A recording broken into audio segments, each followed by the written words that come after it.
Hello students, welcome back to my class. Today we are going to read the sixth chapter of First Flight, The 100 Dresses. इस chapter में fifth chapter में जो हमने कहानी पढ़ी थी उससे आगे की कहानी है। फिफ्थ चैप्टर में हमने पढ़ा था पैगी नाम की लड़की अपने दोस्तों के साथ मिलकर वांडा नाम की लड़की का मजाक बनाया करती थी। उससे पूछती थी तेरे पास कितनी ड्रेसेज हैं, तो वो कहती थी कि मेरे पास 100 ड्रेसेज हैं, मेरी अलमीरा में लाइन से लगी हुई हैं।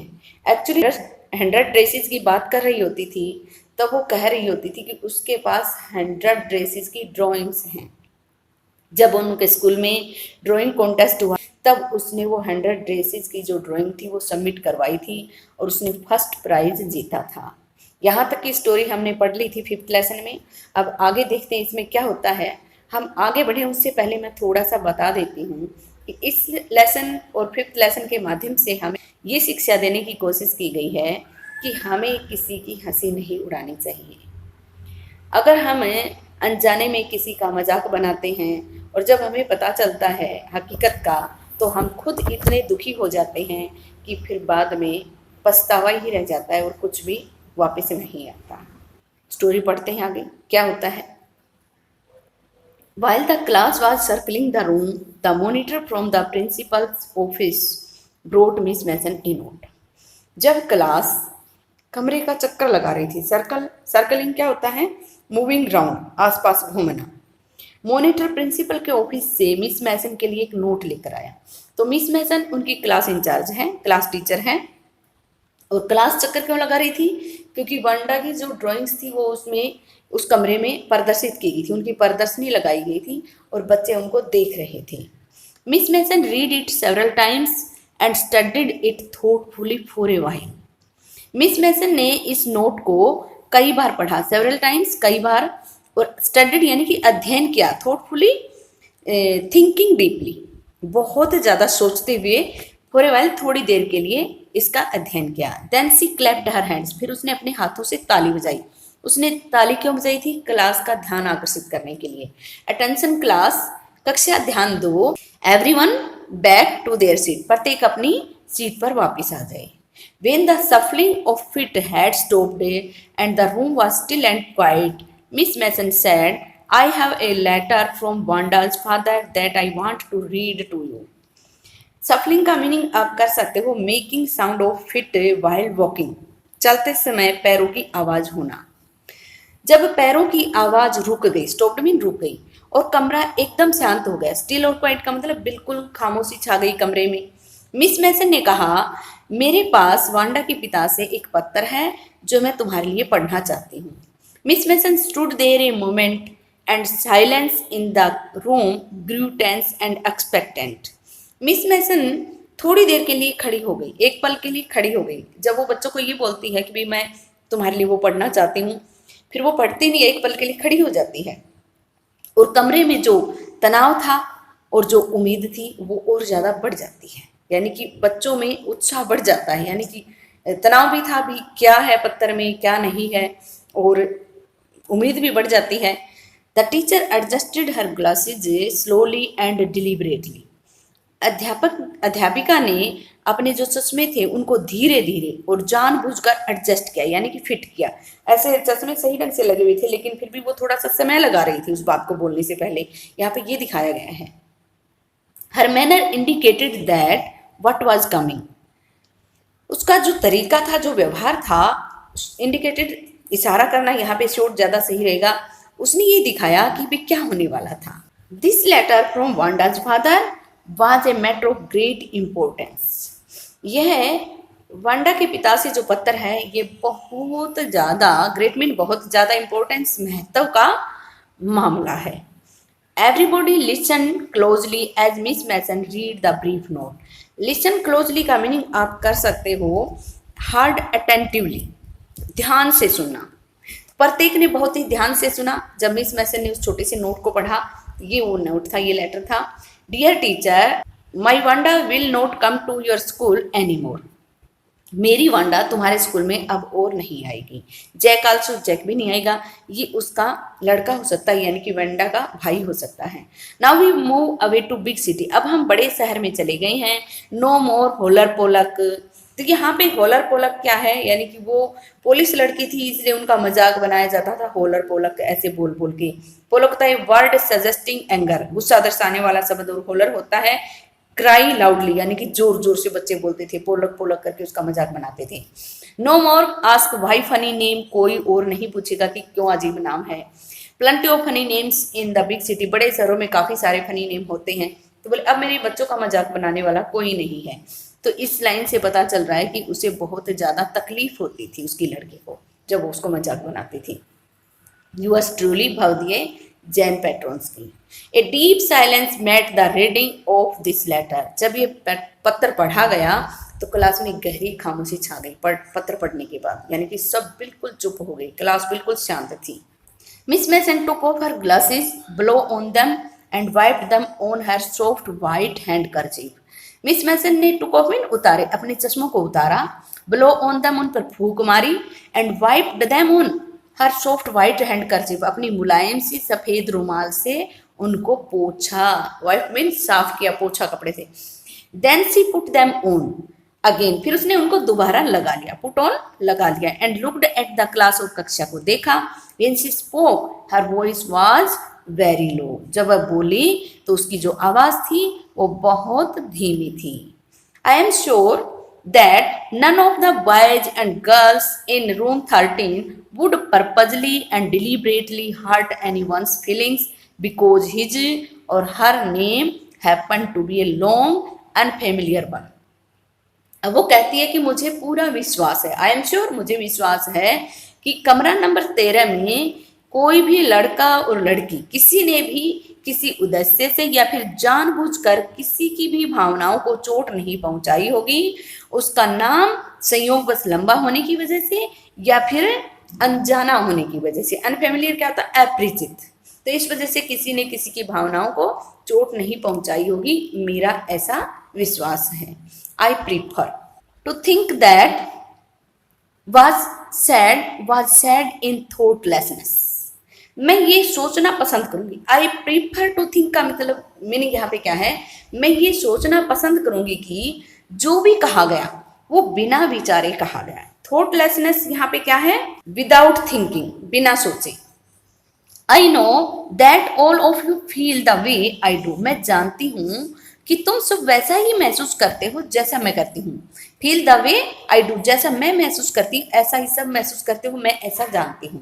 That this is a very unfortunate thing to have happen, unfortunate and sad both, जो भी कुछ हुआ वो दुर्भाग्यपूर्ण था, दुर्भाग्यपूर्ण और दुख भरा, दोनों ही बात कहूंगी। यानी कि जो कुछ तुमने अनजाने में किया वो दुर्भाग्यपूर्ण था और दुख भरा था। And I want you all to think about it, और मैं चाहती हूँ कि तुम सब इसके बारे में सोचो, यानी कि अब जो गलती हो गई वो होगी और आगे से नहीं करोगे अगर सोचोगे तो, उसका कहने का मतलब ये था। The first period was a study period, पहला जो पीरियड था वो अध्ययन का था। Maddie tried to prepare her lessons but she could not put her mind on her work. Maddie ने ट्राइड मीन कोशिश की, प्रिपेयर मीन तैयार करने की, मैडी ने अपने पाठ तैयार करने की कोशिश की, किंतु she could not put her mind on her works, वह अपने काम पर अपने दिमाग को न लगा सकी। She had a very sick feeling in the bottom of her stomach, उसे स्टोमक पेट होता है, बॉटम होता है नीचे तली में, तो यानी कि उसे अपने पेट में दर्द हो रहा था, ये कह सकते हैं, बेचैनी हो रही थी ये भी कह सकते हैं, क्योंकि उसके मन में परेशानी थी कि भी हमने वांडा चलेगी और हमने उसका मजाक बनाया। True, she had not enjoyed listening to Peggy ask Wanda how many dresses she had in her closet but she had said nothing. उसके पेट में सिक फीलिंग क्यों थी, अब इस बारे में बताया गया है। मैडी अपने दिमाग में सोच रही है, ये बातें कौन किसको बोल रहा है, मैडी अपने आप को ही बोल रही है। सच है, सी हैड नॉट एंजॉयड लिसनिंग, उसे मजा नहीं आता था सुनकर भी। पैगी जब उससे पूछती कि वांडा तेरी अलमारी में कितनी ड्रेसेज हैं, किंतु सी हैड सेड नथिंग, किंतु उसने कुछ कहा भी तो नहीं ना, वो अपने आप से कह रही कि भाई हाँ, जब पैगी उससे पूछती थी कि भाई तेरी अलमारी में कितनी ड्रेसेज हैं, तो बोले मुझे अच्छा तो नहीं लगता था, मज़ा तो नहीं आता था, लेकिन मैं कुछ कहती भी तो नहीं थी ना। वो अपने आप से कह रही है बातें Maddie. She had stood by silently, वो स्टूड बाई यहाँ पे क्या है, पास में खड़े रहना, तो वो चुपचाप, साइलेंटली मीन चुपचाप, वो उसके पास, पैगी के पास चुपचाप खड़ी रहती थी उसके बगल में। And that was just as bad as what Peggy had done, और ये उतना ही बुरा है जितना पैगी ने किया था, वर्ष उससे भी खराब है। सी वॉज ए कावर्ड, वह एक कायर थी। कावर्ड होता है लैकिंग करेज, जिसमें साहस की कमी हो। At least Peggy hadn't considered they were being mean, but she Maddie had thought they were doing wrong. At least mean कम से कम, और मीन का मीनिंग आप कर सकते हो विद बैड मेंटेलिटी, कमीनेपन की वजह से। कंसिडर मीन सोचना, विचारना। तो यहाँ पे अगर कम से कम पैगी ये तो नहीं सोचती थी कि वे जो कर रहे हैं वो बुरे इरादे से कर रहे हैं, यानी कि उनका इरादा गलत है, किंतु वह मैडी तो ये सोचती थी नहीं कि जो वो कर रही हैं वो गलत है, यानी कि पैगी तो ऐसा सोचती ही नहीं थी कि वो गलत कर रहे हैं, लेकिन मैडी मुझे तो खुद को तो पता था ये गलत था। She could put her self in Wanda's shoes, उसने अपने आप को वांडा की जगह पे खड़ा करके देखा, यानी कि वो कल्पना करती है कि वांडा की जगह अगर मैं हूं तो फिर क्या हो। गुडनेस, हे भगवान, wasn't there anything she could do, क्या अब कोई ऐसी चीज नहीं है जो वो कर सके, यानी कि वो सोच रही है भगवान कुछ ऐसा नहीं है क्या जो मैं अब कर सकूं, अब चीजों को एकदम सही कर लूं। If only she could tell Wanda she hadn't meant to hurt her feelings, काश वह केवल वांडा को ये बता सके कि उसका मतलब वांडा की भावनाओं को ठेस पहुंचाना नहीं था। सी टर्न्ड अराउंड, उसने घूम कर देखा, यानी टर्न मीन मुड़ना, अराउंड मीन गोल घूमना, यानी कि वो पीछे मुड़कर देखती है। And stole a glance at Peggy, stole a glance का मीनिंग है लुक्ड सीक्रेटली, चोरी से देखना, चुपके से देखना। उसने चुपके से पैगी पर नजर डाली, पीछे मुड़कर देखकर। But Peggy did not look up, तो पीछे मुड़कर तो नहीं कहेंगे, दोनों साथ साथ बैठते थे, तो टर्न्ड अराउंड है यहाँ पे, तो बगल में देखा उसने, तो पैगी की तरफ देखा, किंतु पैगी ने उसकी तरफ नहीं देखा। Did not look up, Peggy ने ऊपर नहीं देखा। She seemed to be studying hard, ऐसा लग रहा था, सीम मीन प्रतीत होना, लगना, ऐसा लग रहा था कि वो बहुत ज्यादा पढ़ रही हो। स्टडिंग हार्ड, बहुत मेहनत कर रही हो पढ़ने में। वेल, अच्छा, वेदर पैगी फेल्ट बैडली और नॉट, फिर वो सोचती है क्या पैगी बुरा महसूस करती है या नहीं, यानी कि उसको भी उस जैसा महसूस हो रहा है या नहीं। She Maddie had to do something, उसे मैडी को तो कुछ ना कुछ करना ही पड़ेगा, हैड टू डू, करना पड़ेगा। She had to find Wanda Petronski, उसे तो वांडा पेट्रोन्स्की को ढूंढना ही पड़ेगा। Maybe she had not yet moved away, शायद, मे बी मीन शायद, वह अभी गई ना हो। May be Peggy would climb the Heights with her, शायद पैगी उसके साथ उस हाइट पर जाए, यानी कि जहां वांडा रहती थी वहां पे वो उसके साथ जाए। And they would tell Wanda she had won the contest, और वे वांडा को बताएंगी कि उसने प्रतियोगिता को जीत लिया। That they thought she was smart and the 100 dresses were beautiful, और वे सोचते थी कि वो बहुत ही ज्यादा चतुर है और उसकी जो 100 ड्रेसेस थी वो बहुत ही सुंदर थी। ये सब बातें मैडी अपने मन में सोच रही है। When school was dismissed in the afternoon, Peggy said with pretended casualness, "Hey, let's go and see if that kid has left town or not." जब स्कूल की छुट्टी हो गई, दोपहर बाद, डिसमिस में छुट्टी हो गई, पैगी ने कहा, प्रिटेंड मीन दिखावा करना, बहाना बनाना, शो ही कर सकते हो यहाँ पे।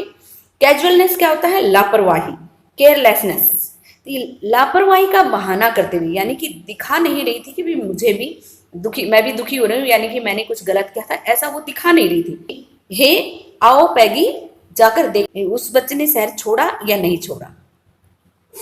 सो Peggy had the same idea, Maddie glowed, यानी कि मैगी की आंखों में एकदम से चमक आ गई, क्योंकि वो तो पहले ही सोच रही थी भी शायद पैगी को भी बुरा लग रहा और वो शायद मेरे साथ हाइट्स पे चले, यानी कि जहाँ वांडा रहती थी वहां चले। तो जब उसने पैगी ने कहा भाई आओ जाकर देख के आए कि भी उस लड़की ने शहर छोड़ा या नहीं, तो वो खुश हो जाती, बोले अच्छा, तो पैगी का भी वही विचार है जो मेरा है, यानी कि मैं भी जाना चाहती हूँ और पैगी भी जाना चाहती है। Peg was really all right, Peggy हमेशा ही वास्तव में एकदम सही होती है, यानी कि फिर वो सोचती है पैगी के बारे में, क्योंकि वो पैगी की दोस्त थी ना, तो बोलिए गलत करती ही नहीं है, वो अपने आप को संतुष्ट कर रही है मैडी, ऐसी बात बोलकर। The two girls hurried out of the building and up street towards Boggins Heights, the part of the town that wore such a forbidding air on this kind of a November afternoon, drizzly, damp and dismal. दोनों लड़कियां जल्दी से building से बाहर आ जाती हैं। Building किसकी है? स्कूल की, यानी कि स्कूल की छुट्टी होने के बाद जल्दी आ जाती हैं और बोगिन साइड्स की तरफ, वो जो गली जाती है उसकी तरफ चल पड़ती हैं।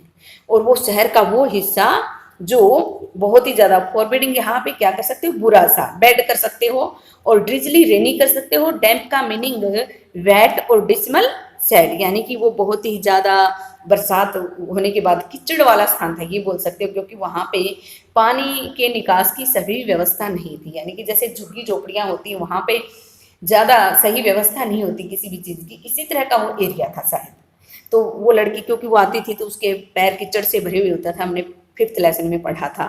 तो वो इस तरह का एरिया था, तो पोस एरिया नहीं था वो। वेल एटलीस्ट सैड पैगी ग्रफली, अच्छा एटलीस्ट मीन कम से कम, पैगी ने ग्रफली मीन कठोरता से कहा, यानी कि रूखे पन से कहा, ये ज़्यादा सही रहेगा। तो रफली बोल सकते हो, ग्रफली का meaning I never did call her a foreigner or make fun of her name.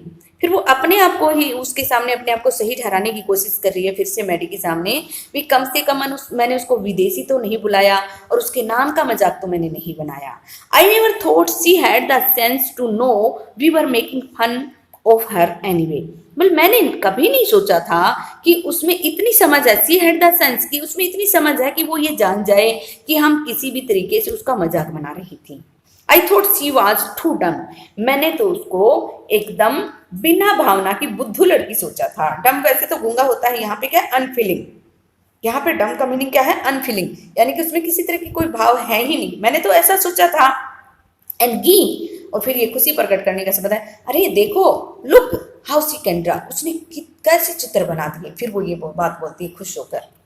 Maddie could say nothing, Maddie कुछ न कह सकी। All she hoped was that they would find Wanda. वह यह उम्मीद कर सकी कि वो वांडा को ढूंढ लेंगे।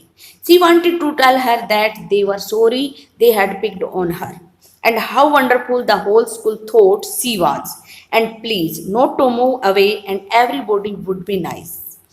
वह बताना चाहती थी कि उन्हें देवर शोरी दे हैड पिक्ड ऑन, यानी कि उन्हें बहुत ही ज़्यादा दुख है, यानी कि उन्हें गिल्टी महसूस हो रहा है कि उन्होंने उसकी टांग खिंचाई की। पिक्ड ऑन टांग खिंचाई करना, यानी कि मजाक बनाना। पिक्ड ऑन टीचिंग भी कर सकते हो। And how wonderful the whole school thought she was, and please, कैसे पूरा स्कूल उसके बारे में सोच रहा है आश्चर्यजनक ढंग से, और कितना खुश है कि भी उसने कितनी अच्छी ड्राइंग बनाई और वो यहाँ से न जाए, प्रत्येक उसके साथ अच्छा बना रहेगा। वो यही बातें वांडा से कहना चाहती थी Maddie. She and Peggy would fight anybody who was not nice, वह और पैगी किसी से भी लड़ पड़ेंगी जो भी उसके साथ अच्छा नहीं होगा। वो ये सब बातें उसको बताना चाहती थी। The two girls hurried on, दोनों लड़कियां जल्दी जल्दी गई। They hope to get to the top of the hill before dark, उन्हें उम्मीद थी कि अंधेरा होने से पहले वो पहाड़ी के शिखर पर होंगी। I think that's where the Petronskis live, मैं सोचती हूँ कि यही वो जगह है जहाँ पे पैट्रोन्स्कीज रहते थे। Said Maddie pointing to a little white house, Maddie ने एक छोटे से सफेद घर की तरफ इशारा करते हुए कहा। Wisps of old grass stuck up here and there along the pathway like thin kittens. Wisps यहाँ पे क्या है? पीसीज कर सकते हो, पुराने घास के टुकड़े, यानी कि गुच्छे भी बोल सकते हो, यहाँ पे गुच्छा ज़्यादा सही रहेगा। स्टक अप यानी कि इकट्ठा हुए थे, वैसे तो चिपकना होता है तो ज़्यादा घास होता है और वो जब सूखना शुरू हो जाता है तो एक जगह गुच्छा सा बन जाता है। तो वो रास्ते की दोनों तरफ, देयर अलोंग द पाथवे, यानी कि रास्ते के दोनों तरफ ऐसा लग रहा था जैसे कि बिल्ली के बच्चे हों। The house and its sparse little yard looked shabby but clean, घर और उसका जो छोटा सा, स्पार्स का मीनिंग आप कर सकते हो स्मॉल इन क्वांटिटी, यानी कि विरल सा। शाबी का मीनिंग है सिंपल एंड चीप, यानी कि सादा सा और सस्ता सा। उसका आंगन थोड़ा सा सादा सा था, पुराना घिसा पिटा भी बोल सकते हो, लेकिन साफ था। बट क्लीन का मीनिंग साफ था। It reminded Maddie of Wanda's one dress her faded blue cotton dress. यह रिमाइंडेड मीन याद दिलाना, मैडी को वांडा की जो एक ड्रेस थी, जो रंग उतरी हुई नीली जो ड्रेस थी कॉटन की, उसकी याद दिला रहा था ये आंगन। साबी बट क्लीन, वो भी इसी तरह से पुरानी हो रखी थी, रंग उतरा हुआ था उसका, लेकिन वो साफ थी। There was not a sign of life about the house, घर में जीवन का कोई भी चिन्ह दिखाई नहीं दिया। Peggy knocked firmly on the door, Peggy ने दरवाजे पर बहुत ही दृढ़ता से या कठोरता से खटखटाया, but there was no answer, किंतु कोई उत्तर नहीं मिला। She and Maddie went around to the backyard and knocked there, वह और मैडी पीछे के आंगन पर गई घूमकर और वहां भी खटखटाया। Still there was no answer, फिर भी उन्हें कोई आंसर नहीं मिला। There was no doubt about it, the Petronskis were gone, इसमें तो कोई संदेह रहा ही नहीं था, डाउट मीन संदेह, कि पेट्रोन्स्कीज थे वो चले गए थे। How could they इवर make amends, make amends का मीनिंग आप कर सकते हो पैचअप, समझौता करना, यहाँ पे दे भी रखा आगे। अब वो कैसे समझौता कर सकते थे, यानी कि अब वो अपनी बिगड़ी हुई बात को कैसे सुधार सकते थे। उनके मन में था कि हम सॉरी बोलेंगे और सब कुछ ठीक हो जाएगा, लेकिन वांडा तो उन्हें मिली नहीं, तो अब वो कैसे सब कुछ ठीक हो सकता था। They turned slowly and made their way back down the hill, वे धीरे से मुड़ी और पहाड़ी से नीचे आने की और उन्होंने अपना रास्ता बनाया, यानी कि अब वो पहाड़ी से नीचे आ गई। वेल अच्छा, एनीवे खैर, सैड पैगी, पैगी ने कहा, सी हैज गोन नाउ, अब वो जा चुकी है, so what can we do, तो हम कर भी क्या सकते हैं। बिसाइड्स, इसके अलावा, when I was asking her about all her dresses, she probably was getting good ideas for her drawings. आगे वो अपने आप को समझा रही है, यानी कि मैडी के सामने अपने आप को सही ठहराने की कोशिश कर रही है। उसके मन में खुद के भी इन बातों से लग रहा है कि भी है तकलीफ की भी मैंने उसको सताया, मैंने उसका मजाक बनाया, इस बात का उसके मन में तो है मलाल, लेकिन वो मैडी के सामने खुद को सही ठहराने की कोशिश करती हुई एग्जाम्पल देती है कि भी जब मैं उससे उसकी ड्रेसेस के बारे में पूछा करती थी ना, तो प्रोबेबली परहैप्स, शायद उसको आइडियाज, यानी कि अच्छे अच्छे आइडियाज मिल रहे होंगे अपनी चित्र बनाने के लिए। She might not even have won the contest otherwise, otherwise mean अन्यथा शायद वो इस प्रतियोगिता को जीत ही नहीं पाती, यानी कि मैंने उसे ड्रेसों के बारे में पूछा तो उसके नए नए आइडिया मिले और इसीलिए शायद वो इस प्रतियोगिता को जीत गई। तो मैडी के सामने खुद को सही ठहरा रही है। Maddie turned this idea carefully over in her head, for if there were anything in it she would not have to feel so badly। तो मैडी ने भी इस बात को अपने दिमाग में अच्छे से घुमाया, यानी कि मैडी ने भी इस बात के बारे में खूब सोचा। जब पैगी ने यह कहा ना भी मैं उससे पूछती थी तो उसको नए नए आइडियाज मिलते थे नए चित्र बनाने के लिए, तो उसने सोचा क्या ये बात सही थी अपने दिमाग में, उसने भी इस बात को खूब सोचा। लेकिन फिर उसने देखा कि भी अगर ऐसा होता ना तो उसको इतना बुरा महसूस नहीं होता, क्योंकि वांडा को बुरा लगा तभी उसने, उसके पापा ने लिखा। But that night she could not get to sleep, उस रात वो सो न सकी। कौन नहीं सो सकी? Maddie. She thought about Wanda and her faded blue dress and the little house she had lived in, उसने वांडा के बारे में सोचा, उसकी रंग उतरी हुई नीली वर्दी के बारे में सोचा और उसका जो छोटा सा घर था जिसमें वो रहती थी उसके बारे में सोचा। And she thought of glowing pictures those 100 dresses made all lined up in the classroom, और उसने उन चमकते हुए चित्र की वो जो 100 ड्रेसेस थी उनके बारे में सोचा जो उनके कक्षा के कमरे में लाइन में लगी हुई थी। At last Maddie sat up in bed and pressed her forehead tight in her hands and really thought, यानी कि जब उसको नींद नहीं आ रही थी उसके दिमाग में कभी वांडा की तस्वीर आ रही थी, कभी उसकी नीली ड्रेस की, कभी उसके घर की, तो कभी उन चित्रों की। ऐसे वो परेशान हो गई थी तो वो अपने बिस्तर पर उठकर बैठ गई और उसने अपना जो माथा था वो अपने हाथों में कसकर दबा लिया, प्रेस्ड मीन दबा लिया, और वास्तव में सोचा।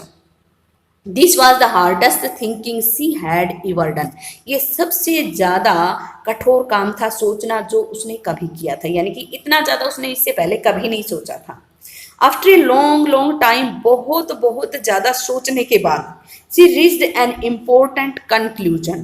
कंक्लूजन क्या है? निष्कर्ष, रिजल्ट। आखिरकार वह एक बहुत ही महत्वपूर्ण निष्कर्ष पर पहुंची, यानी कि जब उसने खूब सोचा तो उसने एक निष्कर्ष निकाला।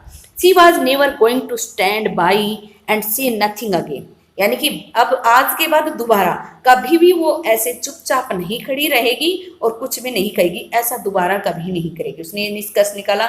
जब पैगी उसको उसका मजाक बनाती थी तो वो पास में खड़ी रहती थी, उसको बुरा लगता था लेकिन वो कुछ बोलती नहीं थी। तब उसने निष्कर्ष निकाला कि आज के बाद ऐसा नहीं होगा, अगर कुछ ऐसा हुआ तो वो बोल पड़ेगी। If she ever heard anybody picking on someone because they were funny looking or because they had strange names, she would speak up.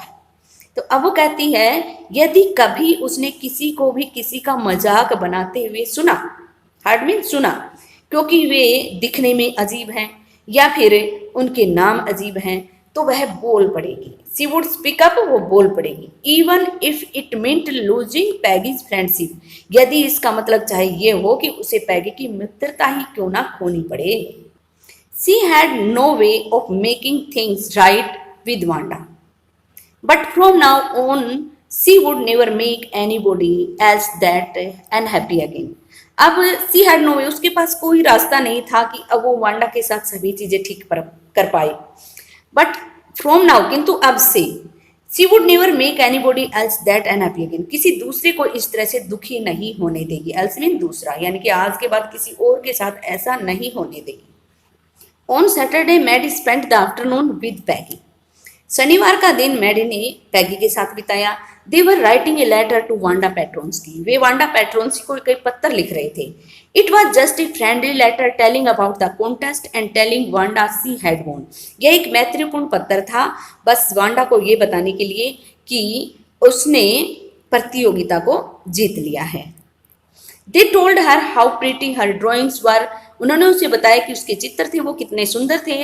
And they asked her if she liked where she was living and if she liked her new teacher, और उन्होंने उससे पूछा कि क्या उसे वो जगह पसंद है जहाँ वो अब रह रही थी, और क्या उसे अपने नई अध्यापिका पसंद थी।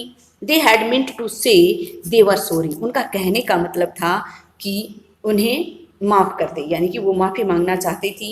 But it ended up with their just writing a friendly letter the kind they would have written to any good friend, किंतु इसका अंत एक ऐसे पत्र के रूप में ही हो गया जो एक अच्छे मित्र को लिखा जाता है। And they signed it with lots of x's for love, और इन्होंने इसके ऊपर प्यार के प्रतीक के रूप में बहुत सारे एक्स बना दिए। They mailed the letter to Boggins Heights, उन्होंने इस पत्र को बोगिन्स हाइट्स पे मेल कर दिया, यानी कि डाक के द्वारा भेज दिया। Writing please forward on the envelope, लिफाफे पर ये लिखते हुए कि कृपया आगे प्रेषित करें, यानी कि जिस डाक में पहला जो पता होता है वहाँ पे अगर हम लेटर डालते हैं तो वो डाकघर के जो कर्मचारी होते हैं वो नए पते पर उस लेटर को पहुँचा देते हैं। Days passed and there was no answer, but the letter did not come back. So maybe Wanda had received it. दिन बीत गए, डेज पास्ट, दिन बीत गए, किंतु जवाब नहीं आया। किंतु लेटर वापस भी नहीं आया।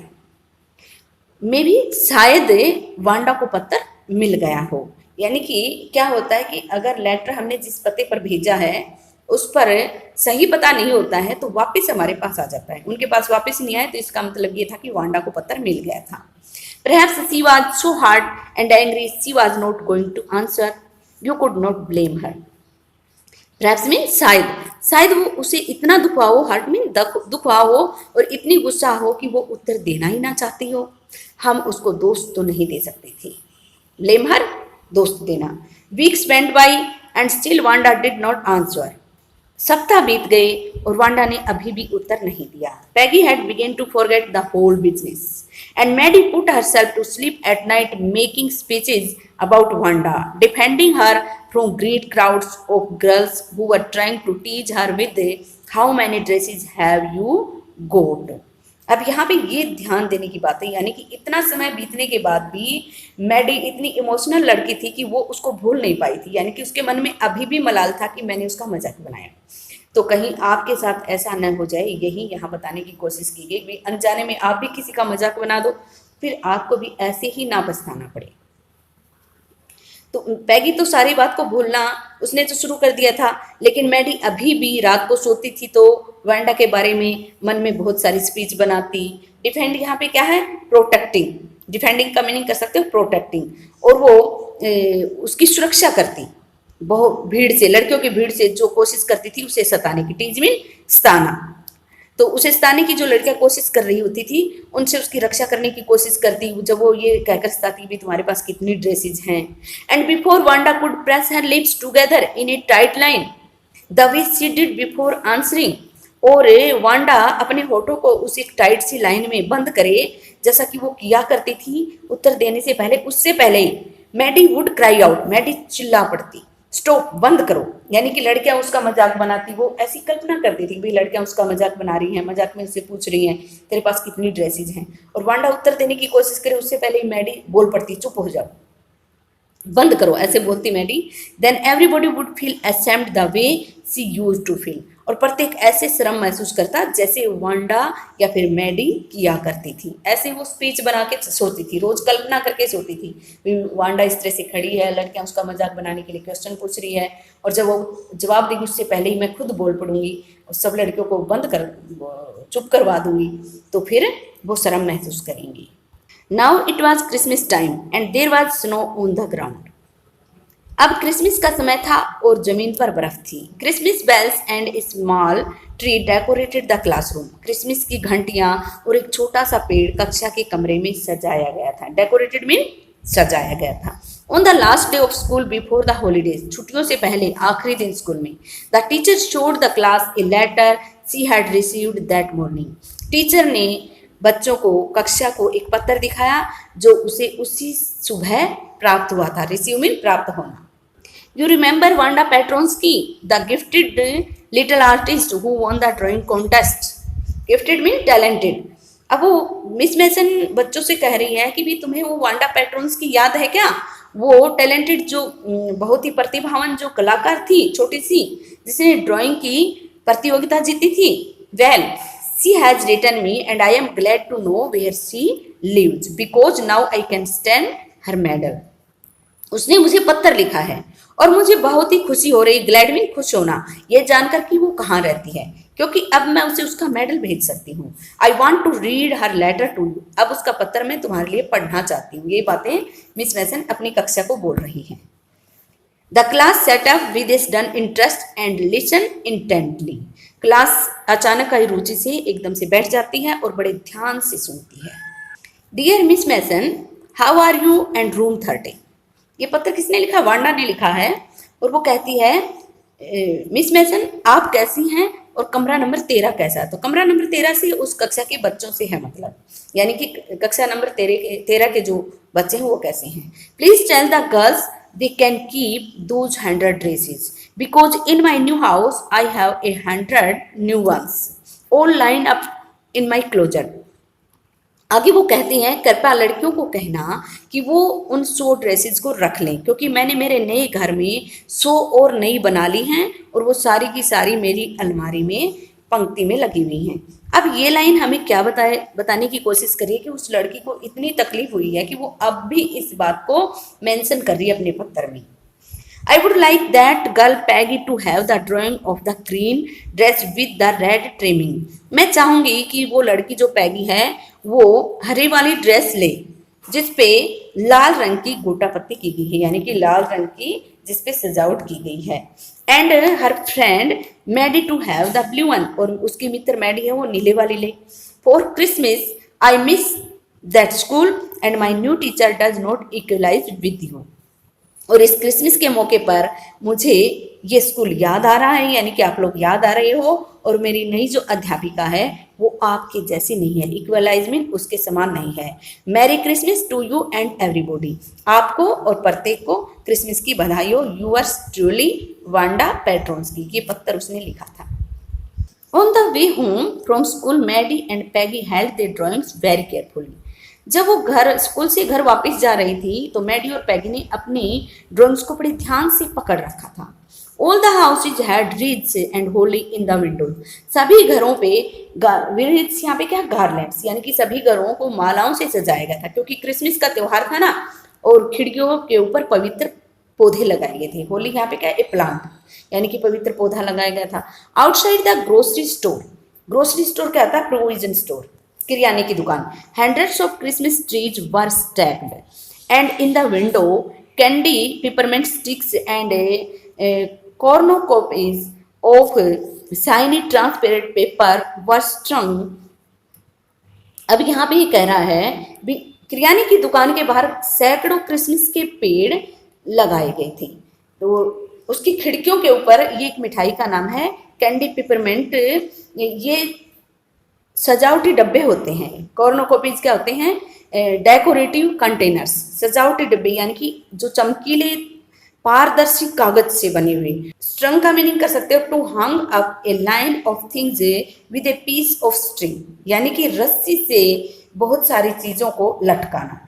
तो जैसे हमारे दीपावली पे मिठाई की दुकानें सज जाती हैं, पटाखों की और लड़ियों की दुकानें सज जाती हैं, राखी पे राखियों की दुकान सज जाती हैं, उसी तरह से बाजार सजा हुआ था। क्रिसमस के पेड़ थे और मिठाइयाँ थी सजे हुए कागजों में, इस तरह से। The air smelled like Christmas and light shining everywhere reflected different colours on the snow. और पूरी हवा ही क्रिसमसी हो गई थी, यानी कि क्रिसमस का सा माहौल बना हुआ था, और जो प्रकाश था वो प्रत्येक जगह जब बर्फ से टकरा रहा था, तो जब प्रकाश बर्फ से टकराता है तो वो वापस रिफ्लेक्ट होकर, यानी कि वापस जब उसकी रोशनी टकरा कर वापस जाती है तो उससे भिन्न भिन्न कलर निकलते हैं।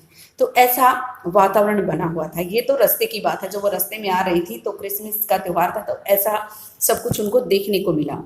Boy said Peggy, this shows she really likes us. तो यहाँ पे बॉय कौन है? जैसे मैडी पैगी को बोलती थी पैग, उसी तरह से पैगी मैडी को बॉय कह के बोलती है। तो बोलिए यह वास्तव में ये दर्शाता है कि वो हमें पसंद करती थी। शोज में दर्शाना। It shows she got our letter and this is her way of saying that everything's all right. इससे यह दर्शाता है कि उसे हमारा पत्र मिल गया और यह उसका तरीका है कहने का कि सब कुछ ठीक है। एंड दैट्स दैट, बस यही बात है। I hope so said Maddie sadly. Maddie ने दुखी होते हुए कहा कि भी मैं भी ऐसी ही उम्मीद करती हूँ। She felt sad because she knew she would never see the little tight lipped Polish girl again and couldn't ever really make things right between them. उसने उदासी इसलिए महसूस की थी क्योंकि वह जानती थी कि वह उस सख्त होठों वाली पोलिश लड़की को दोबारा कभी नहीं मिल पाएगी, और वास्तव में उन दोनों के बीच में सभी चीज़ें एकदम ठीक कभी नहीं हो पाएंगी, इसलिए वो ज़्यादा दुखी थी। She went home and she pinned her drawing over a torn place in the pink flowered wallpaper in the bedroom. वह घर गई और उसने अपने चित्र को पिनअप, यहाँ पे क्या होता है, यानी कि किसी चीज को एक खुट्टी से टांग कर लटका देना। तो एक गुलाबी फूलों वाला एक वॉलपेपर था। वॉलपेपर होता है दीवार को सजाने के पेपर होते हैं, तो गुलाबी फूलों वाला एक सजावटी कागज था, वो फटा हुआ था। उस जगह पर अपने सैन कक्ष में उसने उस चित्र को लगा दिया। The Sabi room came alive from the brilliancy of the colours, यानी कि वो जो गंदा सा कमरा था, यहाँ पे हम गंदा भी बोल सकते हैं, उसका जो जीर्ण शीर्ण अवस्था में जो कमरा था, यानी कि उसके वॉलपेपर फटे हुए थे, वो कमरा उसके जो रंग थे उनकी चमक से एकदम से सजीव हो उठा। अलाइव मीन सजीव हो उठा, यानी कि उसमें एकदम वो बहुत ही ज्यादा सुंदर हो गए, ये भी कह सकते हैं। यानी कि वो रंग उस चित्र के बहुत सुंदर चमक रहे थे उस कमरे में, ये भी कह सकते हैं। Maddie sat down on her bed and looked at the drawing. Maddie अपने बिस्तर पर बैठ गई और उसने चित्र को देखा। She had stood by and said nothing but Wanda had been nice to her anyway. अब ये कह रहे कि वो तो चुपचाप खड़ी रहती थी और कुछ नहीं बोलती थी, लेकिन वांडा देखो उनके साथ कितनी अच्छी रही, यानी कि वो सोच रही है। अब यहाँ पे हमें ये बताने की कोशिश की गई है कि भी अगर हमारे साथ कोई बुरा करता है तो हमें उसके साथ बुरा व्यवहार नहीं करना चाहिए। अगर हम उसके साथ अच्छा व्यवहार करेंगे तो उसको अपनी गलती का एहसास। Tears blurred her eyes and she gazed for a long time at the picture. उसकी आंखों में आंसू आने से उसकी आंखें डबडबा गई थी। ब्लर्ड होता है अनक्लियर, धुंधलापन आ जाना।